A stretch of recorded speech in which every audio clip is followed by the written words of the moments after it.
Hello दोस्तों, तो आप सभी का स्वागत है आपके अपने YouTube channel PC online classes में। दोस्तों, मैं हूं पवन यादव। दोस्तों, आज के इस क्लास में हम आपको बताने वाले हैं क्लास 12 है ना, और सब्जेक्ट होगा भूगोल का। और भूगोल में हम लोग देखने वाले हैं चैप्टर नंबर 4 का पार्ट नंबर 3। मेरे प्यारे भाई बहनों, इससे पहले हम लोग पार्ट 1, पार्ट 2 और आज हम लोग देखने वाले हैं पार्ट 3। मेरे प्यारे बच्चों, छोटे छोटे पार्ट्स में इसलिए आपको बताया जाता है क्योंकि चैप्टर आपको सीधा आपके दिमाग में चला जाए। तो चलिए मेरे प्यारे बच्चों, आज के इस क्लास में हम लोग बहुत ही शानदार, जानदार, जबरदस्त तरीके से पार्ट नंबर 3 और चैप्टर का जो नाम है वो नाम है प्राथमिक क्रियाएं, इस क्लास को हम लोग बेहतरीन तरीके से शुरू करते हैं। तो चलिए, तो मेरे प्यारे बच्चों, आज के सबसे पहले इस क्लास में हम लोग कौन कौन से टॉपिक पढ़ने वाले हैं, सबसे पहले उसके बारे में समझेंगे। ठीक है ना, कौन कौन से टॉपिक आज के इस क्लास में होगा उसके बारे में सबसे पहले हम लोग जानेंगे। तो मेरे प्यारे बच्चों, आज के इस क्लास में जो हमारा होगा वो पार्ट 3 होगा और इसमें हम लोग टॉपिक पढ़ने वाले हैं बाजार के लिए सब्जी खेती एवं उद्यान कृषि।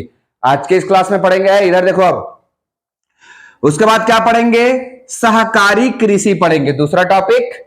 उसके बाद पढ़ेंगे मेरे प्यारे बच्चों सामूहिक कृषि। उसके बाद हम लोग पढ़ने वाले हैं खनन, है ना, खनन पढ़ेंगे।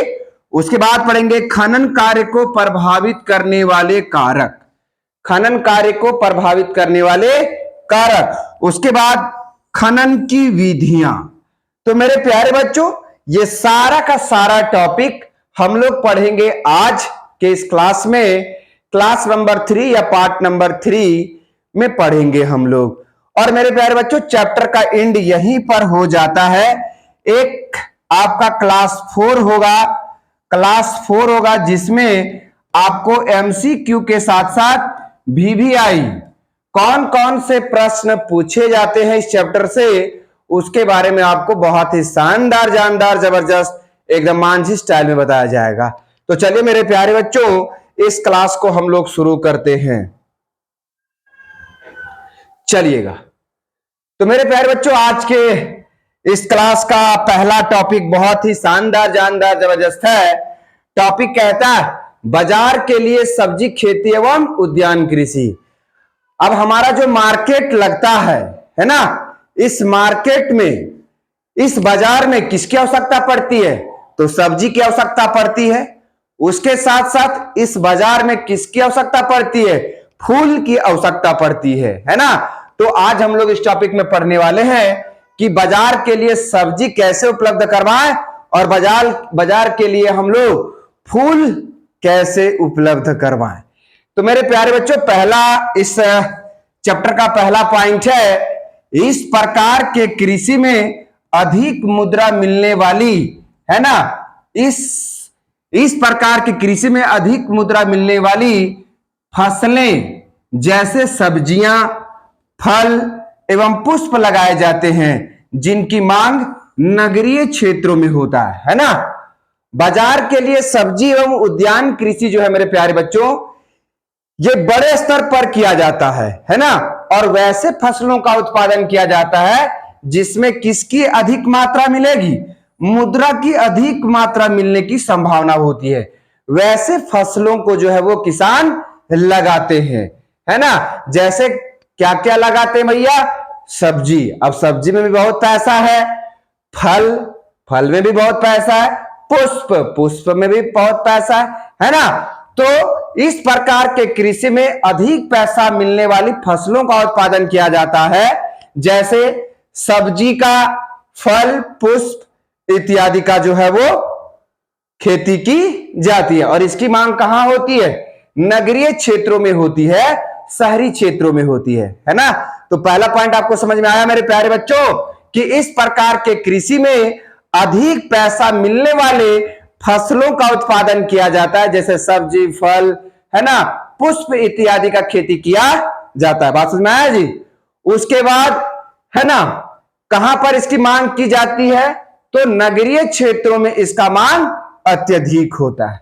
तो पहला पॉइंट आपको समझ में आ गया होगा कि इस प्रकार की कृषि में अधिक मुद्रा मिलने वाला, अधिक पैसा मिलने वाला फसल का उत्पादन किया जाता है, जैसे सब्जी, फल, फूल इत्यादि। मेरे प्यारे बच्चों, इन सब की मांग कहां होती है? शहरी क्षेत्रों में होती है। मैं इतना बार इसलिए रिपीट करवाता हूं क्योंकि मेरे प्यारे बच्चों, आप लोग हमसे ऑनलाइन में पढ़ रहे हैं, ऑफलाइन में नहीं, इसलिए 2-3 बार हम आपको रिपीट करवाने का काम करते।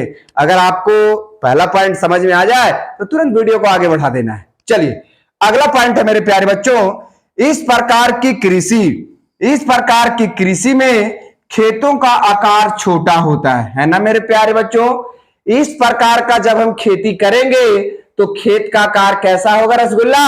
छोटा होगा, है ना। खेतों का आकार कैसा होगा रे? छोटा होगा। चलिए अगला पॉइंट, इस प्रकार की कृषि में अधिक श्रम, पूंजी एवं अच्छी किस्म की बीजों की आवश्यकता होती है ना मेरे प्यारे बच्चों।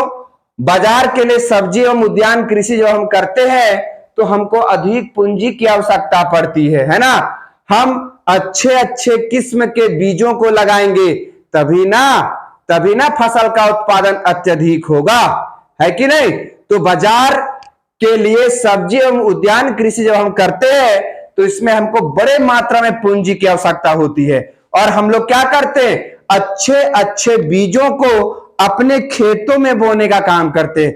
जब हम अच्छे बीजों को अपने खेतों में बोएंगे तो फसल का उत्पादन जो होगा वो बड़े स्तर पर होगा, अच्छा होगा, है ना। जैसे मेरे प्यारे बच्चों, हाइब्रिड बीज, अगर हम हाइब्रिड बीज का उपयोग करते हैं तो जहां फसल का उत्पादन 1 केजी होता था वहां अब फसल का उत्पादन कितना होगा? 10 केजी होगा।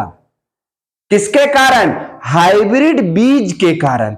तो वही लिखा हुआ कि इस प्रकार की कृषि में अधिक श्रम, पूंजी, अधिक श्रम का मतलब काम, है ना, और पूंजी का मतलब पैसा की आवश्यकता होती है। अच्छी किस्म के बीजों की भी आवश्यकता होती है। चलिए आगे बढ़ते हैं। अगला पॉइंट है, इस प्रकार की कृषि से बाजारों में सब्जी उपलब्ध करवाया जाता है ना।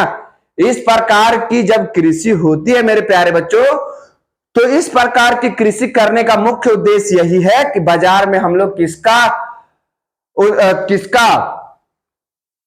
किस संसाधन को उपलब्ध करवा पाते हैं? तो सब्जी उपलब्ध करवा पाते हैं ऐसी कृषि करके, है ना। तो इस प्रकार की कृषि से बाजारों में हम लोग क्या करते हैं? सब्जी उपलब्ध करवाने का काम करते हैं। इतना तो सारा पॉइंट बहुत छोटा छोटा है, बहुत तोड़ के बताया गया आपको। चलिए आगे बढ़ते हैं। अगला पॉइंट है मेरे प्यारे बच्चों, इसी टॉपिक का है, इस प्रकार की कृषि उत्तरी पश्चिमी यूरोप, संयुक्त राज्य अमेरिका एवं भूमध्य सागरीय क्षेत्रों में होता है। मेरे प्यारे बच्चों, बाजार के लिए सब्जी एवं उद्यान कृषि विश्व में कहां होता है? तो उत्तरी पश्चिमी यूरोप में होता है ना, संयुक्त राज्य अमेरिका में होता है, एवं भूमध्य सागरीय क्षेत्रों में जो है वो ऐसी कृषि की जाती है ना मेरे प्यारे बच्चों। तो ये तीनों का तीनों समझ में आया कि बाजार के लिए सब्जी एवं उद्यान कृषि विश्व के किन किन क्षेत्रों में होता है भैया? तो उत्तरी पश्चिमी यूरोप में होता है, संयुक्त राज्य अमेरिका में होता है और भूमध्य सागरीय क्षेत्रों में होता है। बहुत इजी तरीके से समझना, कहीं ऑफलाइन क्लास करने की आवश्यकता नहीं है। बस आप लोग मेरे चैनल को सब्सक्राइब करिए, शेयर करिए और भर भर के कमेंट करिए। और किसी प्रकार की समस्या हो मेरे प्यारे बच्चों तो इस नंबर पे हमें व्हाट्सएप करेंगे। मेरे प्यारे बच्चों, आप लोग को निःशुल्क नोट्स उपलब्ध करवाया जाएगा। किसी प्रकार की समस्या होगी इस नंबर पे हमें मैसेज करें, हम आपके समस्या को सॉल्व करने का प्रयास करेंगे। किसी भी प्रकार का नोट्स पाने के लिए हम आपसे 1 रुपया भी नहीं लेंगे, आप हमें जरूर मैसेज करेंगे और अपने सपनों को साकार करिए, है ना मेरे प्यारे बच्चों। चलिए अगला पॉइंट है, नीदरलैंड पुष्प उत्पादन में विशिष्ट कारण रखता है ना मेरे प्यारे बच्चों। नीदरलैंड जो है, नीदरलैंड में जो फूलों की खेती होती है ना, वो विश्व में सबसे अधिक होती है और वहां की फूल जो सुंदर सुंदर होती है, जिसके कारण वहां की जो फूल है वो विशिष्ट अपना स्थान रखती है, अच्छी स्थान रखती है विश्व के देशों में। चलिए अगला पॉइंट है, इस प्रकार के उद्यान कृषि में फूल एवं सब्जी का उत्पादन बड़े स्तर पर किया जाता है एवं उत्पादन पद्धति को बड़े बड़े शहरों में बेचा जाता है ना मेरे प्यारे बच्चों। बाजार के लिए सब्जी एवं उद्यान कृषि में क्या होता है कि इस प्रकार के उद्यान कृषि में फूल एवं सब्जी की खेती की जाती है, फूल एवं सब्जी की खेती की जाती है ना। और उत्पादन जो है मेरे प्यारे बच्चों वो बड़े स्तर पर किया जाता है। किसका किसका? तो सब्जी का एवं फूल का उत्पादन बड़े स्तर पर किया जाता है ना मेरे प्यारे बच्चों। उत्पादन पद्धति को बड़े बड़े शहरों में बेचा जाता है। अब जो भी सब्जी का उत्पादन हुआ, जो भी फूल का उत्पादन हुआ, अब हम इसको जाके क्या करेंगे? बोतली में बांधेंगे और शहर के बाजारों में बेचने का काम करेंगे। तो मेरे प्यारे बच्चों ये सारा का सारा पॉइंट शानदार, जानदार, जबरदस्त मांझी स्टाइल का था। इसमें कहीं भी आपको नहीं लगना चाहिए कि हमें समझ में नहीं आया, क्योंकि मेरे प्यारे बच्चों मैं ऑफलाइन की तरह 2-3 बार रिपीट करके पढ़ाता हूं, है ना मेरे प्यारे बच्चों। चलिए अब हम लोग इस टॉपिक से परे निकलते हैं, आगे निकलते हैं। चलिए अगला पॉइंट है मेरे प्यारे बच्चों सहकारी कृषि, है ना। इसी चैप्टर का एक महत्वपूर्ण टॉपिक है सहकारी कृषि। सहकारी कृषि, चलिए समझते हैं क्या है ये सहकारी कृषि। जब कृषक का एक समूह अपनी कृषि से अधिक लाभ कमाने के लिए स्वेच्छा से एक सहकारी संस्था बनाकर कृषि कार्य को संपन्न करे, उसे सहकारी कृषि कहते हैं, है ना। मेरे प्यारे बच्चों किसानों का एक समूह है ना। जब कृषक का एक समूह, किसानों का एक समूह है, किसानों का एक समूह है ना, जो अधिक लाभ कमाने के लिए स्वेच्छा से क्या करते हैं? एक सहकारी संस्था बनाते हैं, एक समूह बनाते हैं और क्या करते हैं? कृषि कार्य करने का काम करते हैं, है ना। तो सहकारी कृषि में क्या होता है कि कृषकों का एक समूह होता है, किसानों का एक समूह होता है ना। और यही किसानों का जो समूह है वो मिलकर सामूहिक रूप में कृषि करने का काम करते हैं, है ना। ऐसी कृषि को हम लोग क्या बोलते हैं? सहकारी कृषि बोलते हैं, है ना मेरे प्यारे बच्चों, सहकारी कृषि बोलते हैं। तो सीधी सी बात है कि जब किसानों का एक समूह मिलकर अधिक लाभ कमाने के उद्देश्य से क्या करता है? सहकारी संस्था बनाकर, सामूहिक रूप में संस्था बनाकर कृषि कार्य को संपन्न करता है, वैसी कृषि को हम लोग क्या बोलते हैं? सहकारी कृषि कहते हैं। जब किसानों का एक समूह कृषि से अधिक लाभ कमाने के लिए, जब किसानों का एक समूह है ना कृषि से अधिक पैसा कमाने के लिए, अधिक लाभ कमाने के लिए स्वेच्छा से क्या करता है? सहकारी संस्था बनाता है ना, और कृषि कार्य को संपन्न करे, उसे क्या बोलते हैं? सहकारी कृषि बोलते हैं, है ना। एक बार और हम बोलते हैं सहकारी कृषि हम उस कृषि को कहते हैं जहां किसान सामूहिक रूप में 10-15 किसान मिलकर कृषि से अधिक लाभ कमाने के लिए, अधिक लाभ कमाने के लिए स्वेच्छा से सहकारी संस्था बनाकर कृषि करते हैं, वैसी कृषि को हम लोग क्या बोलते हैं मेरे प्यारे बच्चों? सहकारी कृषि कहते हैं। समझ में आया जी मुस्कान कुमार? समझ में आया? मतलब समझ में आया हमने क्या कहा कि किसानों का वैसा समूह जो अधिक लाभ कमाने के लिए सहकारी संस्था बनाकर कृषि करते हैं, वैसी कृषि को क्या बोलते हैं? सहकारी कृषि कहते हैं। तो मेरे प्यारे बच्चों ये पॉइंट समझ में आ गया होगा आपको, कोई दिक्कत नहीं होना चाहिए। चलिए अगला पॉइंट, इसमें व्यक्तिगत फॉर्म रहते हुए भी लोग सहकारी रूप में कृषि करने पर अधिक बल देते हैं, है ना। सभी लोगों का अकेला अकेला खेत होता है, लेकिन लोग अकेले अकेले खेती ना करके सामूहिक रूप में सब मिलजुल कर खेती करने का काम करते हैं। क्यों? क्योंकि मेरे प्यारे बच्चों अगर किसी भी कारण से फसल खराब हो जाए तो सभी लोगों का थोड़ा थोड़ा नुकसान होगा, लेकिन अकेला व्यक्ति अगर कृषि करता है और फसल खराब हो जाएगा तो इस व्यक्ति का पूरा नुकसान उठाना पड़ेगा। इसलिए व्यक्तिगत खेत होने पर भी, सिंगल खेत होने पर भी जो किसान है वो कहता हम अकेले ना करके सभी लोग मिलकर हम लोग खेती करेंगे, वैसी कृषि को सहकारी कृषि कहा जाता है। चलिए मेरे प्यारे बच्चों, तीसरा पॉइंट, यह सहकारी संस्था कृषकों को सभी रूप में सहायता करती है, जैसे कृषि उत्पादन के बीज को खरीदने में, बीज को खरीदने के लिए, खाद को खरीदने के लिए एवं बेचने की भी संसाधन व्यवस्था करता है। मेरे प्यारे बच्चों, ये जो सहकारी संस्था है ना, ये किसानों को क्या करती है? खाद खरीदने का पैसा देती है, खाद खरीदने में सहायता करती है ना, बीज खरीदने में सहायता करती है। फसल का जब उत्पादन हो जाए तो उसको बेचने में सहायता करती है। कौन? सहकारी संस्था।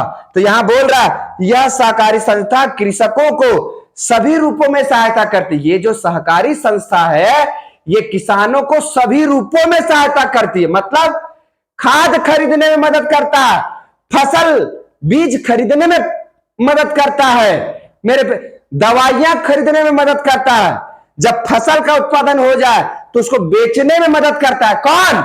सहकारी संस्था। तो ये सब पॉइंट समझ में आया मेरे प्यारे बच्चों, इसमें कोई जान ही नहीं है रे। चलिए आगे चलते हैं। लास्ट पॉइंट है मेरे प्यारे बच्चों इस टॉपिक का लास्ट पॉइंट है, सहकारी संस्था पश्चिमी Europe, Denmark, Netherland, Belgium, Sweden, Italy इत्यादि में बड़े स्तर पर किया जाता है। मतलब मेरे प्यारे बच्चों, ये जो सहकारी कृषि है, ये सहकारी कृषि का अत्यधिक विस्तार जो है ये विश्व के पश्चिमी यूरोप में है, डेनमार्क में है, नीदरलैंड में है, बेल्जियम में है, स्वीडन में है, इटली में है, इत्यादि देशों में बड़े स्तर पर क्या है? सामूहिक कृषि या सहकारी कृषि का क्या है? विस्तार है। समझ में आया मेरे प्यारे बच्चों? तो अगर कोई पूछे मेरे दीवानों को कि सहकारी कृषि का विस्तार विश्व के किन किन देशों में है, तो बोलना है पश्चिमी यूरोप में है, डेनमार्क में है, नीदरलैंड में है, बेल्जियम में है, स्वीडन में है, इटली में है ना। इन देशों में सहकारी जो कृषि है मेरे प्यारे बच्चों वो बड़े स्तर पर किया जाता है, किसानों का एक समूह बनाकर, और एक संस्था होती है जिसका नाम है सहकारी संस्था, जो किसानों को बड़े स्तर पर सभी रूपों में मदद करने का काम करती है, जैसे खाद खरीदने में मदद करती है, बीज खरीदने में मदद करती है, दवाइयां खरीदने में मदद करती है, और अगर फसल का उत्पादन हो जाए तो उसको बेचने में मदद करती है। कौन? सहकारी संस्था। चलिए मेरे प्यारे बच्चों, इस टॉपिक में कोई जान नहीं था। अगला टॉपिक आपके बीच आया, अगला टॉपिक है आपके बीच मेरे प्यारे बच्चों, अगला टॉपिक है आपके बीच, अगला टॉपिक है सामूहिक कृषि, है ना मेरे प्यारे बच्चों। सामूहिक कृषि का मतलब सब मिलजुल कर कृषि करेंगे, वैसी कृषि को क्या बोलते हैं? सामूहिक कृषि, है ना। चलिए पहला पॉइंट देखते हैं हम लोग। इस प्रकार की कृषि का आधारभूत सिद्धांत यह होता है कि इसमें उत्पादन के साधनों का स्वामित्व संपूर्ण समाज एवं सामूहिक श्रम पर आधारित होता है। मेरे प्यारे बच्चों, सामूहिक कृषि हम वैसी कृषि को कहते हैं जहां पर हम लोग सभी समाज के लोग मिलकर कृषि करते हैं, वैसी कृषि को क्या बोलते हैं? सामूहिक कृषि कहते हैं, है ना। और मेरे प्यारे बच्चों, ये जो कृषि किया जाता है ये सभी लोगों से मिलजुल कर कृषि किया जाता है। तो इस पॉइंट में यही बोल रहा है, इस प्रकार की कृषि का आधारभूत सिद्धांत यह होता है कि इसमें उत्पादन के साधनों का जो उत्पादन होगा उस उत्पादन में संपूर्ण समाज मतलब सभी लोगों का अधिकार होता है, और सामूहिक श्रम का मतलब सभी लोग मिलजुल कर फसल का उत्पादन करने का काम करते हैं, है ना। तो सामूहिक कृषि हम वैसी कृषि को कहते हैं जहां संपूर्ण समाज मिलकर कृषि करता है, सभी लोग मिलजुल कर कृषि करते हैं, वैसी कृषि को हम लोग क्या बोलते हैं? सामूहिक कृषि कहते हैं, है ना मेरे प्यारे बच्चों। तो ये पहला पॉइंट खत्म। दूसरा पॉइंट, कृषि का यह प्रकार पूर्व सोवियत संघ में प्रारंभ हुआ, है ना। मेरे प्यारे बच्चों, सामूहिक कृषि जो सबसे पहले की गई वो कहां की गई? पूर्व सोवियत संघ में की गई। मतलब रूस में सबसे पहले सामूहिक कृषि का क्या हुआ? शुरुआत हुआ। कहानी खत्म। तो कृषि का यह प्रकार सबसे पहले कहां हुआ रे रसगुल्ला? पूर्व सोवियत संघ में। तो अगर क्वेश्चन कोई पूछे कि सामूहिक कृषि का सर्वप्रथम शुरुआत कहां हुआ, तो बोलना पूर्व सोवियत संघ रूस में हुआ था। यस, चलिएगा अगला पॉइंट। जहां कृषि की दशा को सुधारने एवं उत्पादन में वृद्धि लाने के लिए एवं किसानों को आत्मनिर्भर बनाने के लिए सामूहिक कृषि प्रारंभ की गई। मेरे प्यारे बच्चों, सामूहिक कृषि जो है वो पूर्व सोवियत संघ में इसलिए शुरू किया गया क्योंकि वहां पर कृषि की दशा क्या थी? खराब थी। कहां पर? पूर्व सोवियत संघ रूस में। वही खेती की स्थिति को सुधारने के लिए जो है, किसानों को आत्मनिर्भर बनाने के लिए जो है वो सामूहिक कृषि की क्या की गई? शुरुआत की गई। सुनाया कि नहीं सुनाया? बोल रहा है जहां कृषि की दशा को सुधारने एवं उत्पादन में वृद्धि लाने के लिए एवं किसानों को आत्मनिर्भर बनाने के लिए सामूहिक कृषि प्रारंभ की गई, है ना। मेरे प्यारे बच्चों, पूर्व सोवियत संघ रूस में सामूहिक कृषि इसलिए की गई क्योंकि वहां पर कृषि की जो स्थिति थी वो अच्छी नहीं थी। किसान को आत्मनिर्भर बनाने के लिए, उत्पादन में वृद्धि लाने के लिए, खेती में सुधार लाने के लिए, है ना, पूर्व सोवियत संघ रूस में क्या की गई? सामूहिक कृषि की शुरुआत की गई। तो यह भी पॉइंट समझ में आ गया होगा कि कृषि के स्थिति को सुधारने के लिए, किसानों को आत्मनिर्भर बनाने के लिए, उत्पादन में वृद्धि लाने के लिए पूर्व सोवियत संघ ने किसकी शुरुआत करी रे? सामूहिक कृषि की शुरुआत की, है ना। चलिएगा अगला पॉइंट। सामूहिक कृषि को सोवियत संघ में कोलखोज कहा जाता है। याद रखेंगे मेरे प्यारे बच्चों, ये एक नंबरिया में क्वेश्चन पूछा जाता है कि पूर्व सोवियत संघ में सामूहिक कृषि को क्या कहते हैं? तो बोलना कोलखोज के नाम से जाना जाता है। तो सामूहिक कृषि को क्या कहा जाता है? कोलखोज के नाम से भी जाना जाता है। कहां? पूर्व सोवियत संघ रूस में जाना जाता है। चलिए मेरे प्यारे बच्चों, अगला पॉइंट, इस टॉपिक का अंतिम पॉइंट है मेरे प्यारे बच्चों। इस प्रकार के कृषि में सभी कृषक अपने संसाधन जैसे भूमि, पशुधन एवं श्रम को मिलाकर कृषि कार्य करते हैं। मेरे प्यारे बच्चों, सामूहिक कृषि में क्या होता है कि लोग अपने भूमि को साथ में मिला लेते हैं, पशुओं को साथ में मिलाकर कृषि करने का काम करते हैं, है ना। और श्रम का मतलब सभी लोग मिलजुल कर आपस में कृषि करते हैं, है ना। ऐसी कृषि को क्या बोलते हैं हम लोग?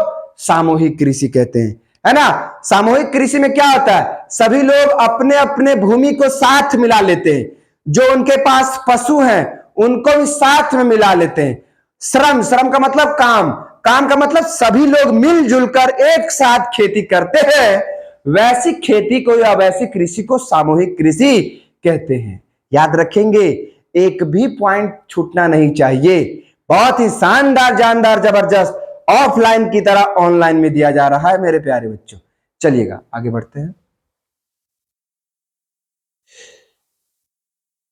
अब आ गया मेरे प्यारे बच्चों आप सभी के सामने एक नया और बहुत ही शानदार, जानदार, जबरदस्त टॉपिक, जिसका नाम है खनन। जिसका क्या नाम है? खनन नाम है। तो मेरे प्यारे बच्चों हम लोग पढ़ेंगे खनन, है ना। खनन को भी हम तुरंत समझाई देते हैं आपको। पृथ्वी के गर्भ में मौजूद खनिज पदार्थों को खोदकर या उत्खनन कर निकालना ही खनन कहलाता है ना। समझाते हैं मेरे प्यारे बच्चों। माना कि ये पृथ्वी है, ये क्या है? ये पृथ्वी है। ये क्या है मेरे प्यारे बच्चों? ये जो ऊपर वाला भाग है ये क्या है? इसको पृथ्वी मान लिया गया। और इस पृथ्वी के गर्भ में यहां पर क्या मौजूद है? यहां पर खनिज मौजूद है, खनिज है ना।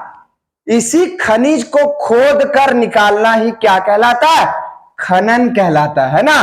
तो पृथ्वी के गर्भ में मौजूद, पृथ्वी के अंदर मौजूद खनिज संसाधनों को खोद कर बाहर निकालना क्या कहलाता है? खनन कहलाता है। पृथ्वी के अंदर जो भी कोयला, पेट्रोलियम, लोहा, टीना, सीसा, जो कुछ भी खनिज मौजूद है उसको खोद कर उत्खनन कर निकालना ही क्या कहलाता है? खनन कहलाता है मेरे प्यारे बच्चों, है ना। तो समझ में आ गया खनन किसको बोलते हैं? पृथ्वी के गर्भ में जो कुछ भी खनिज संसाधन मौजूद है उसको कोड़ कर निकालना, खोद कर निकालना क्या कहलाता है? खनन कहलाता है। चलिए ये समझ में आया रे। पृथ्वी के गर्भ में मौजूद, पृथ्वी के पेट में मौजूद जो कुछ भी खनिज संसाधन है, खनिज संसाधन का मतलब कोयला, लोहा, टीना, सीसा, अभ्रक, ये सब के सब कहां है? पृथ्वी के अंदर हैं। और इन्हीं पृथ्वी के अंदर के संसाधनों को खोद कर निकालना खनन कहलाता है। बात समझ में आया रसगुल्ला? चलो इधर देखो, हाथ हटाओ वहां से। अगला मेरे प्यारे बच्चों, एक तो आपको सस्ता में ये हम बताए, अथवा में दूसरा बता देते हैं, ये समझ में आ गया होगा। दूसरा भी समझ लीजिए, भूगर्भ में अनेक प्रकार के खनिज पाए जाते हैं। भूगर्भ का मतलब पृथ्वी के गर्भ में, पृथ्वी के अंदर विभिन्न प्रकार के क्या पाए जाते हैं? खनिज संसाधन पाए जाते हैं। जैसे क्या पाया जाता है रे? सोना पाया जाता है, चांदी पाया जाता है, प्लेटिनम पाया जाता है आदि। इन्हीं खनिजों को खोदकर भूगर्भ से बाहर निकालना क्या कहलाता है? खनन कहलाता है ना। पृथ्वी के गर्भ में जो कुछ भी संसाधन मौजूद है, जैसे सोना, चांदी, टीना, सीसा, इन्हीं सभी संसाधनों को खोद कर बाहर निकालना क्या कहलाता है? क्या कहलाता है? खनन कहलाता है। क्या कहलाता है मेरे प्यारे बच्चों? खनन कहलाता है। चलिए तो ये समझ में आ गया होगा।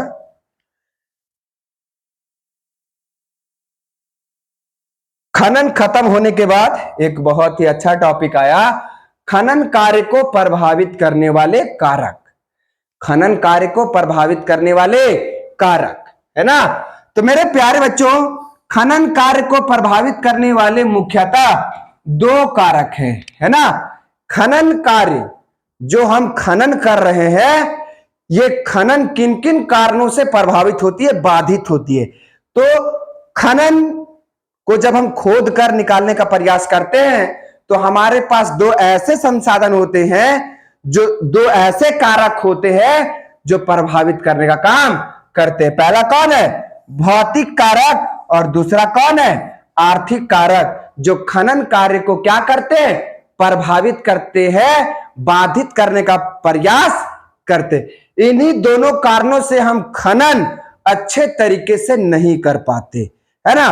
तो अब हम लोग समझेंगे भौतिक कारक और आर्थिक कारक कैसे खनन को प्रभावित करते हैं। चलिए तो सबसे पहले मेरे प्यारे बच्चों, यहां पर आपका भौतिक कारक। भौतिक कारक से कैसे खनन प्रभावित होता है।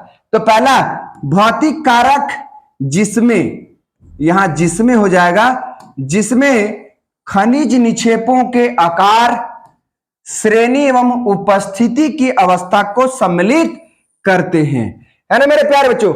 भौतिक कारक में हम लोग क्या करते हैं? भौतिक कारक जिसमें हम लोग किसको शामिल करते हैं? खनिज निक्षेपों के आकार।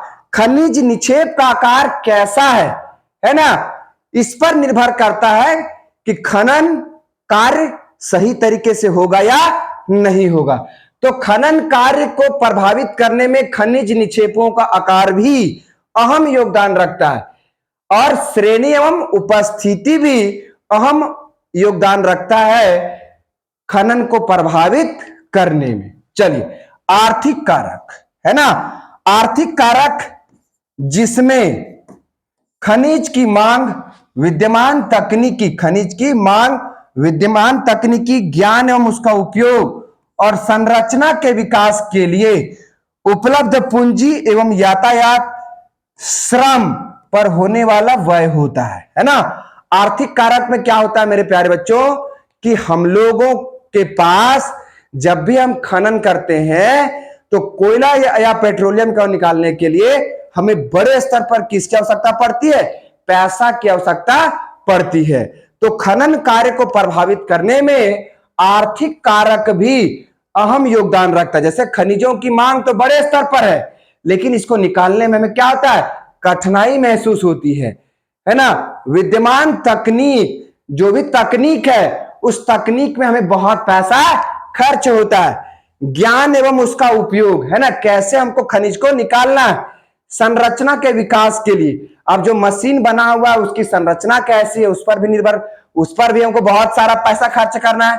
पूंजी एवं यातायात, मतलब जब हम खनिजों को एक जगह से दूसरे जगह ले जाते हैं तो यहां पर भी हमें बड़े स्तर पर किसकी आवश्यकता पड़ती है, आय की आवश्यकता पड़ती है। तो ये खत्म हो गया मेरे प्यारे बच्चों।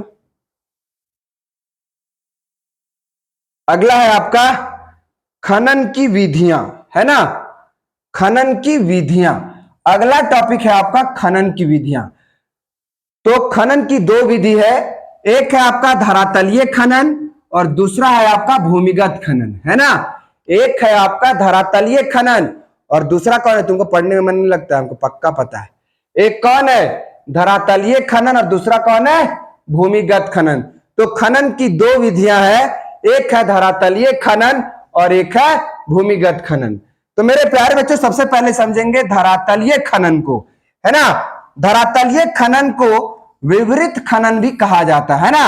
धरातलीय खनन को जो है मेरे प्यारे बच्चों वो विवरित खनन भी कहा जाता है, मतलब विस्तृत खनन भी कहा जाता है। बड़े स्तर पर इसका खनन किया जा सकता है। चलिए अगला, तो धरातलीय खनन को क्या बोलते हैं, विवरित खनन भी कहा जाता है। अगला पॉइंट है मेरे प्यारे बच्चों, यह खनन धरातल के ऊपर होता है जिसके कारण खर्च कम होता है। मतलब जो ऐसा खनन होता है मेरे प्यारे बच्चों ये पृथ्वी के ऊपरी भागों में मौजूद होता है। ये जो खनिज संसाधन है ना ये पृथ्वी के क्या है, ऊपरी भागों में मौजूद है, जिसके कारण खर्चा जो होता है वो क्या होता है, कम होता है। तो यह खनन धरातल के ऊपर होता है, मतलब ऊपरी भागों में खनिज संसाधन क्या होते हैं, मौजूद होते हैं, जिसको निकालने में हमको पैसा कम खर्च होता है। चलिएगा, यह खनन विधि का सबसे सस्ता खनन है ना। मतलब यह खनन विधि का क्या है, सबसे सस्ता खनन, आसानी से इसको निकाला जा सकता है। चलिएगा, यह खनन विधि का सबसे सुरक्षित खनन विधि है जहां कम खर्च और उत्पादन शीघ्र हो पाता है ना। मतलब मेरे प्यारे बच्चों धरातलीय खनन में जो भी उत्पादन होता है उसको हम तुरंत निकाल सकते हैं। इसमें पैसा क्या होता है, बहुत कम खर्च होता है और इसमें मरने का या किसी प्रकार की समस्या होने का कम संभावना होता है, जिसके कारण ये सबसे अच्छा खनन है। कौन, धरातलीय खनन। अब धरातलीय खनन में क्या क्या निकाला जाता है, तो लोहा, चूना, पत्थर, ये सब वगैरह वगैरह निकाला जाता है। चलिए अगला है मेरे प्यारे बच्चों भूमिगत खनन। भूमिगत खनन का मतलब पृथ्वी के अंदर में मौजूद, पृथ्वी के अंदर में मौजूद खनिज संसाधनों को क्या बोलेंगे, भूमिगत खनिज संसाधन, है ना, क्योंकि वो कहां मौजूद है, पृथ्वी के अंदर मौजूद है। तो समझते हैं भूमिगत खनन। भूमिगत खनन का प्रयुक्त तब किया जाता है जब अयस्क पृथ्वी की गहराई में मौजूद होते हैं। ऐसे खनन को कुपकी खनन भी कहा जाता है। एकदम आसान समझ में आना है। भूमिगत खनन का प्रयोग कब किया जाता है, जब खनिज, कोयला, पेट्रोलियम, खनिज अयस्क पृथ्वी के गहराई में मौजूद है, धरती के बहुत अंदर मौजूद है ना।